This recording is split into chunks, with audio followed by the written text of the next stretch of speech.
Welcome everyone. Out of the Woo here. Eureka.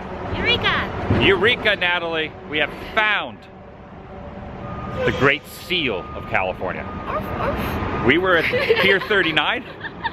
Pier 39 the other day and we saw, was that a dog or a seal? They I tried to do a seal. They kind of make the same kind of noise. Yeah. Pier 39, we are still in San Francisco as the recording of this. It is Friday, August 6th. It's like our warmest day here. It is warm. I could have probably done without the jacket. Also, I purchased this shirt. I'm wearing an appropriate The City shirt. This is kind of the textbook shirt, if you will, as you were saying. Yeah. I'm so excited we found one. It is Friday, August 6th, correct? Yeah. Friday, August 6th. Directly above us is the Great Seal. I almost said the Great Steel. You have found a little ledge there to tower over me. Once again, this is a very impressive building. Behind us, piping hot caffeinated beverage from both our parks is acquired. Fear not, because the Great Seal is still right up there. I just had to shift angles. The Great Seal. So today, what's the game plan? Randomness. Randomness. We're just gonna kind of roam around, do everything on a whim. No, we haven't seen or just. We have been going pretty intent around the city. We have a lot of plans. I documented a lot of things that was on my agenda. Now there really is no agenda. Yeah, we're just gonna the day open. Leaving the day open. Yeah. Gonna kind of let you kind of guide this in a lot of ways. There's a couple places I want to see, but for the most part, just show me around your former neighborhood, if you will. The Tenderloin. We're starting in the Tenderloin. Yeah. But we're gonna be going into a lot of other areas. This is a long-winded intro. I'm inviting you to join me and Natalie. Shall you? First up, gonna go to a very impressive staircase right up here at the forefront of the City Hall, used in one of the closing sequence of Raiders of the Lost Ark.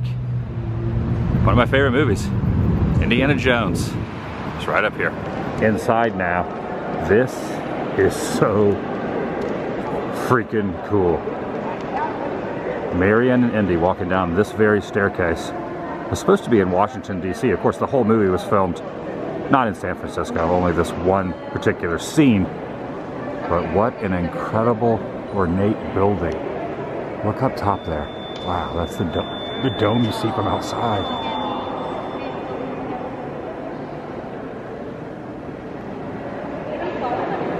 This staircase belongs in a museum. Just to give a little perspective, standing right there in the middle. So if you look from here, right there, that's the spot. Pretty dang cool.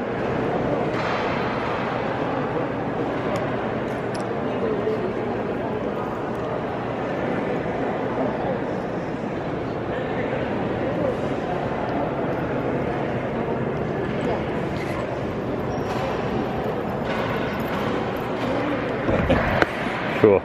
Back outside now.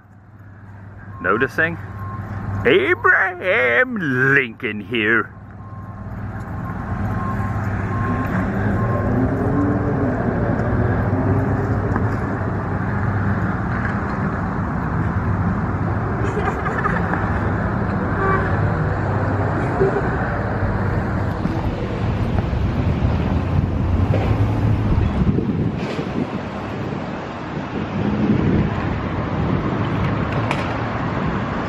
Doing a little pondering in this chair.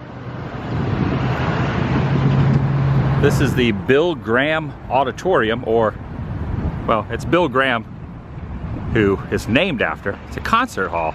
Did I get that right, Bill Graham? Bill Graham, yeah. You've been to a couple shows here? Yeah, it was my first time seeing Jack White there, so. What year was that? Ooh, 2013 or 2014. It was a Lazaretto tour. The first of many times. First of very many times. All happened right here. So that was after the White Stripe days? Officially in 2011, and then. So you never saw White Stripes? Never got to see them live. Dang. And in 2009, then officially in 11. And then you got to meet Jack White when he was at Raconteurs at Amoeba. At Amoeba. Yeah, we both went to the Amoeba show, the Amoeba in Hollywood show. Yeah, he was signing and you got to meet him too. That's true. This really is a beautiful area. It's interesting going back to the Raiders of the Lost Ark, you know, location in there, which was supposed to be in Washington, D.C., fictionally. But this whole little courtyard kind of gives me a DC vibe of the mall in DC.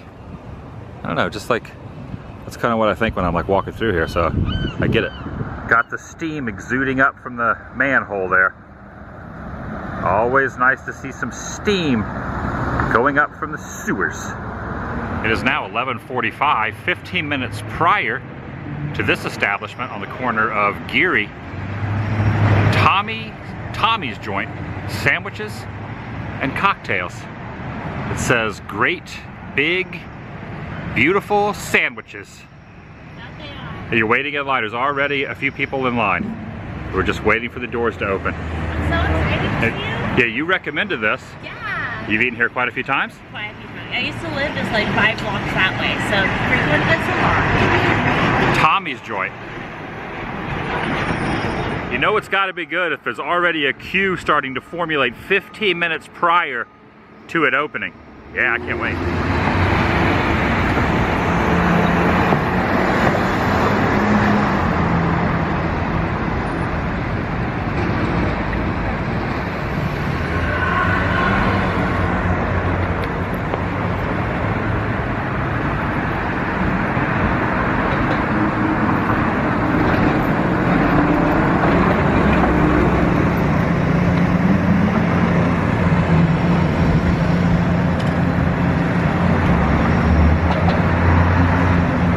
Should also be noted they are cash only, have an ATM inside, just in case. Definitely a cool vibe in here with everything along, not only along the pillars that are kind of holding the place together, but also along the rooftop. Everything just kind of dangling around this place. The walls could talk, could definitely tell some stories through here. And it is, the way it's set up is cafeteria style, where you go in, get your food, you go up and tell them what you want. They cut off the meat, give you the sides, and then you pay at the end and find your seat. Once you reach your seat, you end up getting a booth here on the first level, kind of close to where the cafeteria style end is, where you pay. It's cash only.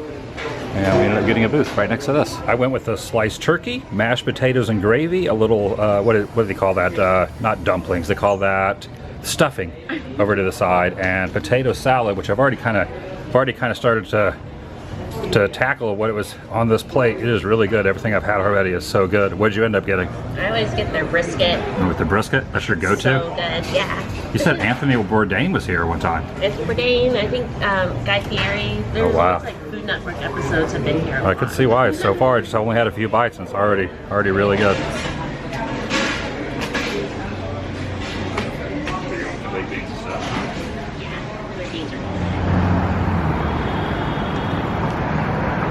Gotta say, that was pretty dang good. It was a good suggestion. You liked it? Yeah, I loved it. Yay. I am very full. Tried to save the best for last. The best. You said that was one of the places you really wanted to show me. Yeah, when I was making a list of things, that was the #1 eatery. The #1. Now we got to go work off the food and take a little walk. Yeah. Let's walk. Made it now over to Japantown. Kind of a little shopping area down that way. And the structure here, located in this park. My favorite thing, they put little faces on the crepes. They're so good. Belly Good Cafe and Crepes. The peanut butter and jelly one is my favorite. I ended up going with a mocha boba. It says bubble tea every day right there on the side. I went with a tapioca, mocha, bubble tea, which has the boba in the bottom of it. You went with a specialty item. Oh, it's almost like an ice cream cone. Yeah, I'm not a huge dessert person, but their crepes are so good. Like if you're in Japantown, they're definitely must. Okay, I've only had the crepes where it's like flat, almost like a pancake would be along the ground. That's like an ice cream cone style. Yeah, it's all rolled inside, and they put little faces on it. They're so cute. Oh my gosh, it's like, is it a panda bear? I think so. It's a bear. It looks like a little bear. Yeah. That's so cute. It has a little pretzel on top and like some little Fruit Loops for ears. Yeah, if you ever come to Japantown, it's in the West Market Mall part of it. In the West Market. There's East on the other side, but West around the corner, and Belly Good. Yeah, Belly Good. You got the oversized straw that you kind of jab down in the top so it doesn't spill out.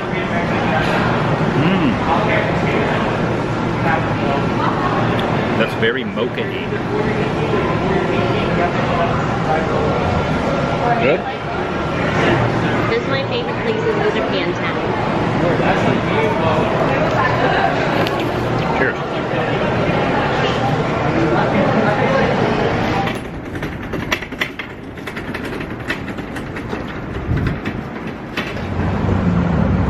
Trying to figure out what kind of animal this is. Any guesses? It's kind of like a panda in a way. Do not feed the pigeons. You see any through here? So basically the opposite of what I learned by watching Mary Poppins.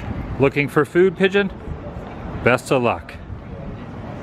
Best of luck out here. Walked about 3/4 of a mile to this direction, and you can see the bay over there, and look at the dissension here on this. Everyone's parked sideways, not going down that hill. We walked up a couple hills, but nothing as steep as this. We're going 2 more blocks that way, or a block and a half, to the Mrs. Doubtfire house, which is just on the next corner or so. This gives a little better perspective on the angle of the road with the cars down.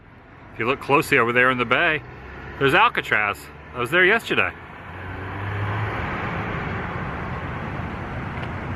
Definitely get your exercise walking up and down these hills. I've noticed this whole time I've been in San Francisco, I've seen these cars driving around. I don't know what they're for, but maybe like a future street view is being recorded with them. Right here on the corner of Steiner and Broadway is the screen-used home from the movie, starring Robin Williams, on this very steep incline. A notable looking home. Mrs. Doubtfire.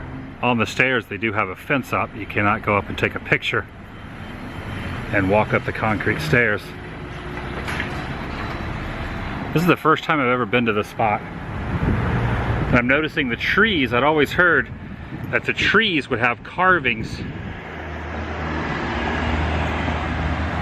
honoring Robin all along. People would carve their names into the side of the branches here.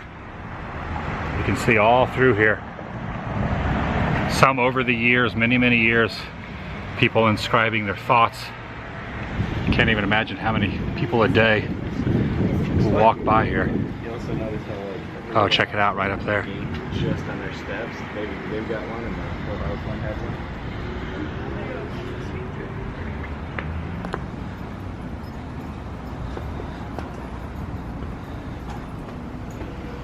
Can you make some out? Oh yeah, there's a whole bunch over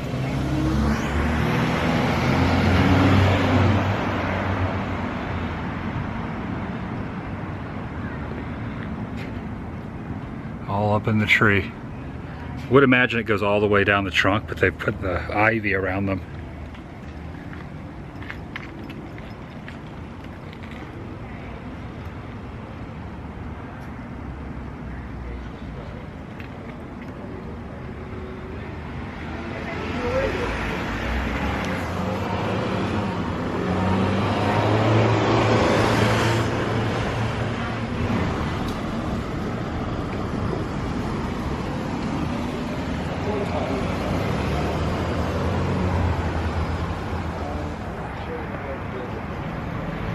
And Robin Williams lived pretty close to San Francisco, just across the bridge. Not the Bay Bridge, the Golden Gate Bridge, right? Yeah, I actually went by his house about a week before he passed. Sausalito? Yep. I always remember that day here in the news.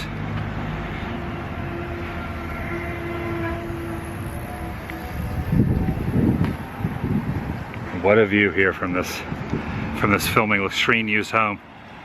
Filming locations down that hill to the bay. Even when you're watching the movie, you can really tell how steep these roads are.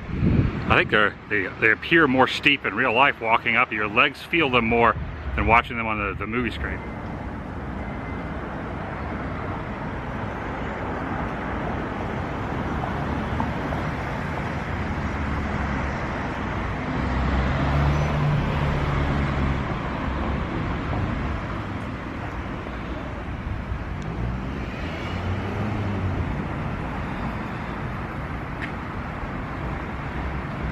All right, moving on. One last look there at the house. This would be a great view to own this home. Would be pretty amazing. Any of these homes around here would be amazing. Yeah, good view of the bay. Standing here on this corner though, I'm a little bit worried. Maybe someone will throw some fruit at us. It's a drive-by fruiting. It's kind of interesting to see kind of old-timey house there wedged in between, I don't want to say newer, but more recent than the home is. Kind of condos, apartments next to it. Kind of wedged in the middle of the two. Oh, there's an out-of-the-closet thrift store here on the corner of Polk and California. Reminds me of the one that used to be in Hollywood next to Nickelodeon on Sunset. Nickelodeon Sunset closed and the out-of-the-closet was bulldozed, and now there's an apartment complex. But next to the one, this thrift store that used to be in Hollywood, used to be a taco stand I used to frequent a lot. Some of the best street tacos I ever had. And I used to go in the thrift store all the time and buy a few things. Pretty neat they still got them here in San Francisco. And we're gonna follow the trolley route up to Grace Cathedral, which we were at the other day, but it was closed off inside, hoping that Grace Cathedral will be open and be able to peek in and look at the stained glass inside the church.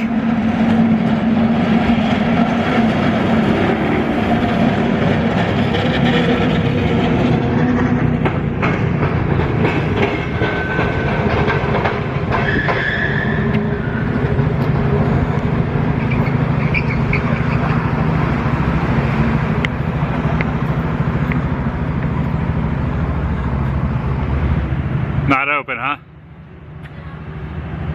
Dang. We're 2 for 2 on trying to get into Grace Cathedral. I know, right? Look at these doors. Wow. Look at that. All the carvings here. These are the front doors of the cathedral. Even a nice little view from the front steps. Been doing a lot of walking, taking a little break on one of these benches here. Yeah, the stained glass on the side of this cathedral is something else. It really is.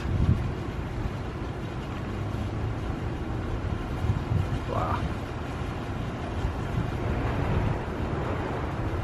And one thing I never knew until now, Dr. Martin Luther King spoke here, preached a sermon in 1965. I didn't realize that. I saw some information there on the front of the church. This is the Fairmount Hotel. Very monumental looking building. This is a Mason Ave, also known as Tony Bennett Way. Oh, there's a statue. Where? Oh. Okay, Tony Bennett has been honored, a little homage to the man himself right here. Tony, in San Francisco. That's right. He left his heart in San Francisco. Debut 1961 at the Fairmount Hotel. Tony Bennett must have performed here in 61. Also should point out from this angle, you can see part of the Bay Bridge there off in the distance. Just one of the pillars of the Bay Bridge next to the hotel. Now right here on the corner of Powell and California, notice there's that little traffic light station over there. And this is one of the only spots, well, as far as I know, the only spot where the cable cars cross over. There are only 2 streets where the cable cars go by. Am I saying that correctly? This is the spot where they intersect. California and Powell. California and Powell. I wonder what that is over there across the way. But looking down, you can see the cable cars go down this road, down Powell, and then down and up California.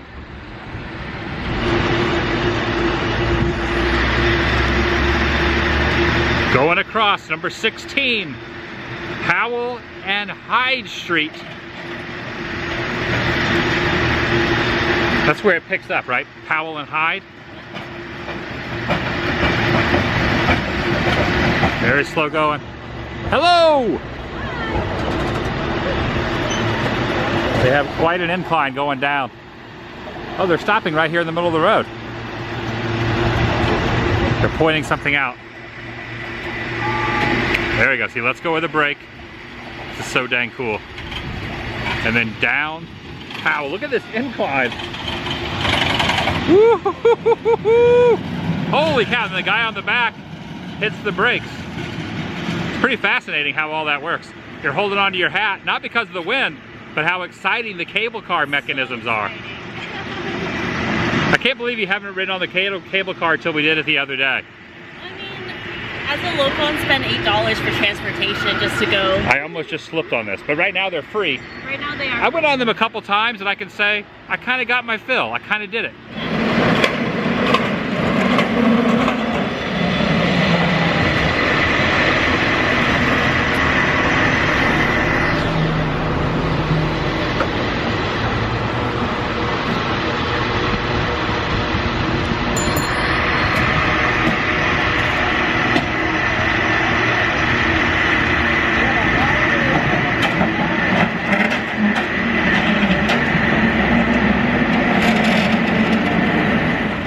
Got Coit Tower over there. How do you spell that? C-O-I-T? Yep. Coit Tower? I don't know. It really shows up here on the perspective of the video, but this is really inclined going down. I'm going to kind of hold it at a normal level, and then I'm just going to shift this way, and you can see just how tilted the road is with the tower over there in the distance.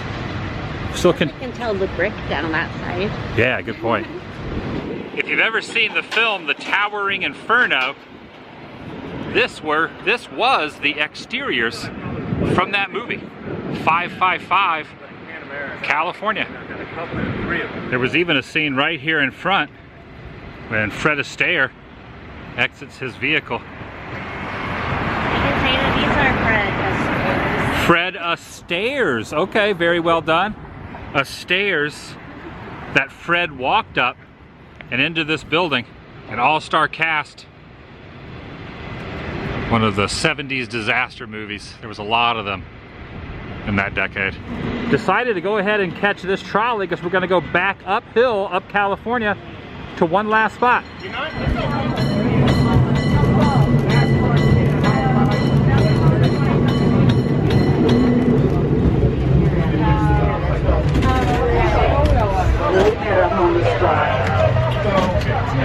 Yesterday,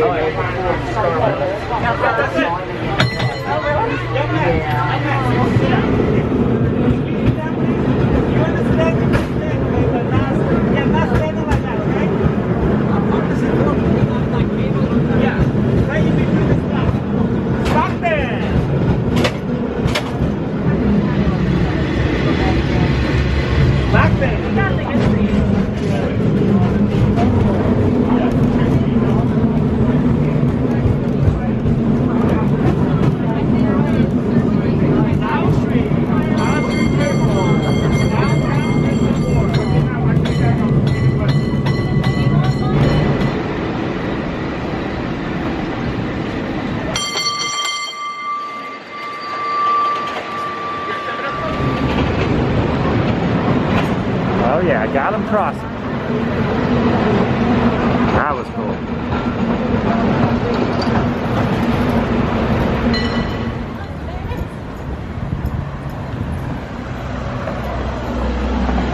Trying to get up to the basketball court that's on the second level here.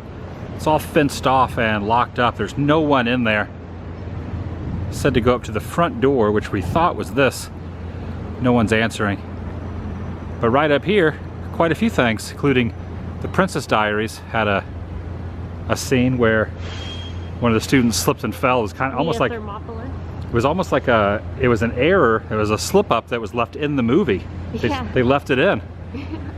And I know it from Pursuit of Happyness when Will Smith is talking to his son, giving a little inspiration quote about telling him that don't let anyone ever tell you you can't do something, especially him. If you have a dream, you got to go for it.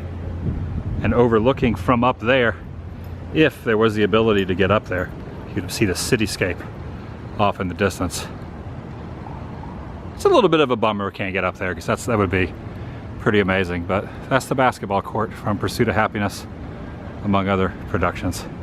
Right here down this alley.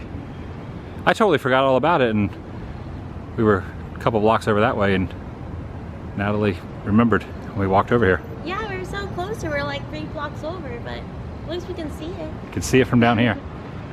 Oh, there's someone right there. Let's maybe ask them. All right, we were directed around to the front of the building, knocked on the door. Someone came out, we asked if we could go get a picture, and they said no. Said we are not the first ones to show up here and try to get a picture up there. But at least we tried. Because it's an active high school. It's a possibility, yeah. It is an active building. So what happened is, one thing I learned is they told us no, even though in Pursuit of Happyness, Will Smith said, don't ever let anyone tell you you can't do something. I was just told I can't do something. You can't do that. Dang it, Will Smith. Will Smith. Okay, this is good. I'm kind of getting a side angle. And that's where Will Smith and his son were kind of looking over off to the side. I was always under the impression that it was on top of a skyscraper, but in reality it's at street view. It's just the way San Francisco is set up with the elevation of the streets.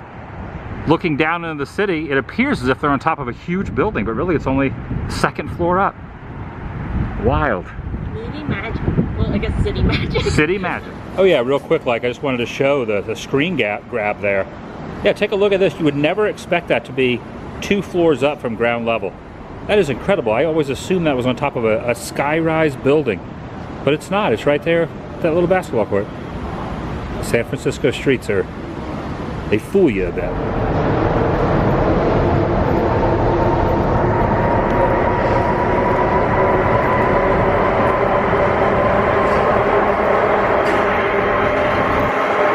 That's gonna do it for today, pigeons. I know. You're pretty familiar with the streets of this area, and since I've been here, I'm getting pretty familiar with the streets too. These pigeons. I'll see you in the next video. The vlog. Oh, watch out, pigeons. Watch out. The vlog is over.